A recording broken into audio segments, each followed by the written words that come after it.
Passons maintenant à la mise aux voix de ce projet de résolution. Merci de bien vouloir vous manifester si vous êtes pour ce projet de résolution contenu dans le document S 2025-108. Merci de lever la main.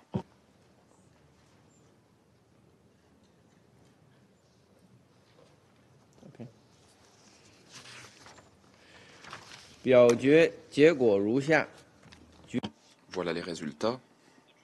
Le projet de résolution a reçu 15 votes pour. Le projet de résolution a donc été adopté à l'unanimité en tant que résolution 27-73 de 2025. Je déclare ouverte la 9865e séance du Conseil de sécurité. Voilà l'ordre du jour provisoire pour cette réunion, la situation concernant la République démocratique du Congo. L'ordre du jour est adopté. Le Conseil de sécurité va maintenant entamer l'examen du point 2 à l'ordre du jour. Les membres du Conseil sont saisis du document S 2025-108. Il s'agit du texte d'un projet de résolution soumis par la France. Je donne à présent la parole aux représentants de la République démocratique du Congo. Merci, Monsieur le Président. Monsieur le Président, je ne lirai pas in extenso le texte que j'ai préparé pour la circonstance. Pour des raisons évidentes, les choses se sont beaucoup plus accélérées, que mon texte est presque dépassé.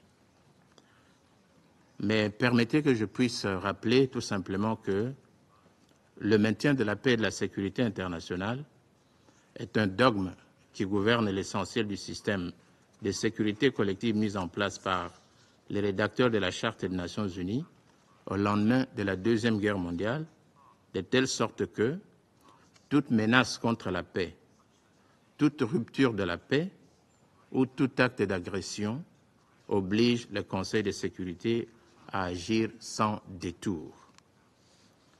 L'invasion par les forces de défense du Rwanda, RDF, et leur supplétif AFC M23 des provinces congolaises du Nord et du Sud Kivu, en général, et la prise brutale le 27 janvier 2025 de la ville de Goma, ont poussé mon gouvernement qui, par la voix de son Excellence, Madame Thérèse Kayikwamba Wagner, ministre d'État, ministre des Affaires étrangères, coopération internationale et francophonie, s'est adressé à ce Conseil à 3 reprises en l'espace de 3 semaines seulement.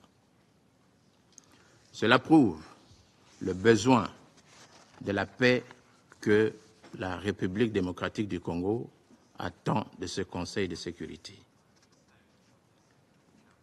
Ce que vous venez de faire aujourd'hui, c'est ce que justement nous étions en droit d'attendre de votre Conseil depuis le 26 janvier dernier. Mais il a fallu 3 semaines au Conseil pour réunir l'unanimité.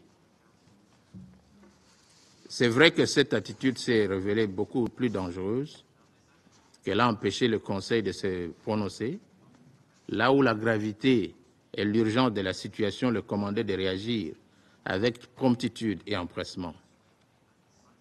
Dans le cas d'espèce, la paralysie momentanée du Conseil a laissé libre cours à la poursuite de l'occupation illégale des territoires de la République démocratique du Congo par les forces de défense du Rwanda et leur supplétif AFC M23, sachant que chaque jour d'inaction compromet la paix et la sécurité régionale et internationale, renforce l'agresseur et sape la crédibilité des Nations Unies. Monsieur le Président, le coût humain est connu de tout le monde. Je ne vais pas le rappeler ici. L'horreur que vivent les populations congolaises de la partie orientale de notre pays est connue de tout le monde. Nous l'avons répété plus que 3 fois ici. Mais ce que je voudrais dire, c'est que, comme on le constate, il a fallu beaucoup de temps au Conseil pour réunir les consensus, certes. Mais le Conseil a fait preuve de dépassement. Et je voudrais pour cela, au nom du gouvernement de la République démocratique du Congo, de toutes les filles et fils de la République démocratique du Congo, en particulier ceux de Bunagana à Kamanyola, en passant par Goma, Sake, Minova, Nyabibwe, Kale, Kavumu et Bukavu. Je voudrais donc remercier tous les membres du Conseil indistinctement, et plus particulièrement les A3+1 pour leur précieuse contribution sans laquelle cette résolution n'aurait pu être adoptée à l'unanimité. À vous tous, honorables membres du Conseil, au P5 et particulièrement à la France, pays détenteur de la plume, aux États-Unis en particulier d'Amérique, initiateurs des sanctions contre les autorités rwandaises et les autorités du M23, nous disons infiniment merci. Notre vœu le plus ardent est que cette résolution soit mise en œuvre sans délai pour donner du répit aux populations congolaises des zones occupées qui sont, eux, en train de payer les lourds tributs de cette aventure militaire sur le territoire congolais. Je vous remercie. La parole est aux États-Unis. Merci, Monsieur le Président. Nous remercions la France d'avoir présidé les négociations sur cette résolution qui est le reflet de la situation qui prévaut en RDC. Il s'agit d'une première étape vers la reddition de comptes pour le M23 et pour la progression des forces rwandaises. Cette semaine, nous avons décrété des sanctions contre James Kabarebe, le ministre d'État chargé de l'intégration régionale, et Lawrence Kanyuka Kingston, porte-parole du M23 AFC, ainsi que deux sociétés détenues par M. Kanyuka. Ces actions démontrent notre détermination à demander à ces personnes qui permettent les activités déstabilisatrices du M23 et des forces rwandaises de rendre des comptes, ce qui déstabilise la situation dans l'est de la RDC. Nous applaudissons les actions similaires prises par d'autres États afin de ramener le Rwanda autour de la table des négociations et de mettre un terme aux violences. Une fois de plus, nous exhortons les membres du Conseil de sécurité à prendre des mesures afin de désigner de nouvelles personnes au sein du comité 1533. Nous appuyons les processus pilotés par l'Union africaine ou par l'Afrique afin de régler la crise dans l'est de la RDC, car les acteurs africains ont tout intérêt à éviter un embrasement de la région des Grands Lacs. Toutefois, ces processus ne doivent pas empêcher une riposte robuste et rapide du Conseil de sécurité. Nous devons nous exprimer et agir de façon unie afin de trouver une issue à la crise. Merci. L'Angola a la parole. Monsieur le Président, Mesdames et Messieurs, alors que nous nous réunissons ici pour la 4e fois ces derniers jours, la situation humanitaire, les conditions de sécurité qui prévalent dans l'est de la RDC continue de se dégrader alors que le M23 étend son emprise territoriale. Plus de personnes sont tuées, déplacées et le risque d'un conflit régional va croissant. Dans le même temps, les organisations régionales, à l'instar de la SADC, de la CAE, la communauté des États d'Afrique centrale, ainsi que le Conseil de paix et de sécurité de l'Union africaine, ont appelé sans ambages à un cessez-le-feu immédiat et inconditionnel dans l'est de la RDC et en faveur de la reprise du dialogue entre les parties concernées dans le cadre du processus de Luanda et de Nairobi. Il ne peut y avoir de solution militaire au conflit qui fait rage en RDC la voie diplomatique doit recevoir la priorité. Nous devons faire fond sur les dividendes du processus de Luanda sous la médiation éclairée du président de l'Angola, M. Lourenço, à savoir l'accord de cessez-le-feu, l'adoption d'un plan de neutralisation des FDLR. Ça, c'est la responsabilité de la RDC. Et la levée des mesures défensives de la part du Rwanda, le renforcement du mécanisme ad hoc par des experts des 3 pays, Angola, RDC, Rwanda.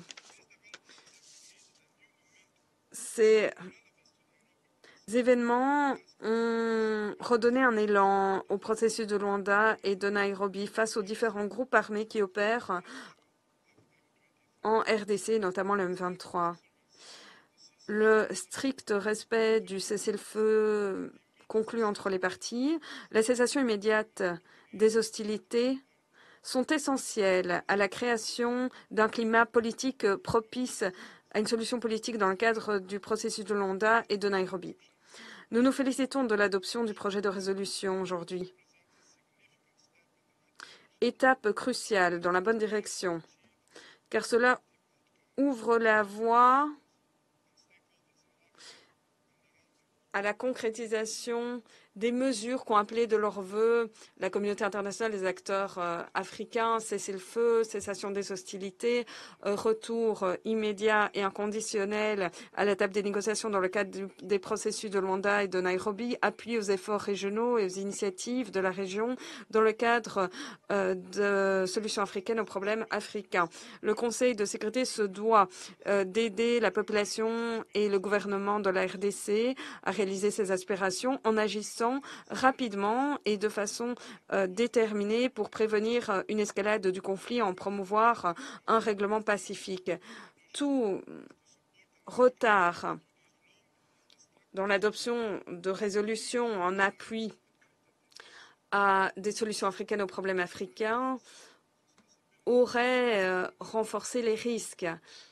Il s'agissait en effet d'une responsabilité du Conseil de sécurité au titre de la charte, le maintien de la paix et de la sécurité internationale. Il faut sauver des vies, arrêter l'effusion de sang d'innocents, notamment personnes âgées, femmes, enfants, ouvrir des couloirs humanitaires et en garantir l'accès sans entrave. Nous appelons le Concert des Nations et le Conseil de sécurité à continuer d'appuyer les initiatives régionales afin de resserrer la coordination, l'harmonisation, afin de renforcer la complémentarité entre les processus de Luanda et de Nairobi pour promouvoir des solutions pilotées par les Africains aux problèmes africains. Nous continuons de rendre hommage à la MONUSCO comme partenaire fiable dans nos efforts en faveur de la paix et de la stabilité dans l'Est de la RDC. En tant que président de l'Union africaine, Son Excellence le président angolais, M. Lourenço, se penche sur les différents problèmes de paix et de sécurité en Afrique afin de contribuer à la prévention des conflits, à leur règlement et à leur gestion, tout en accordant une attention toute particulière à la situation qui prévaut dans l'Est de la RDC. Merci. Je remercie le représentant de l'Angola. Il n'y a plus de noms inscrits sur la liste des orateurs. La séance est levée.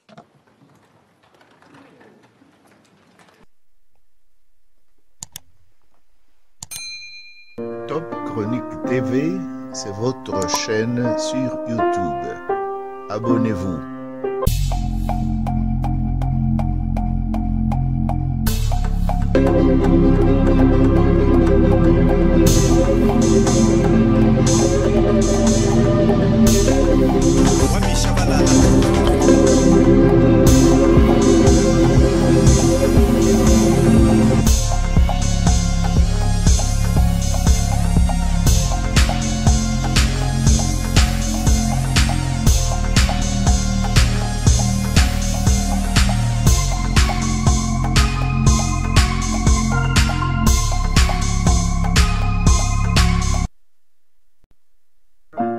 Ne manquez plus aucune émission. Voilà.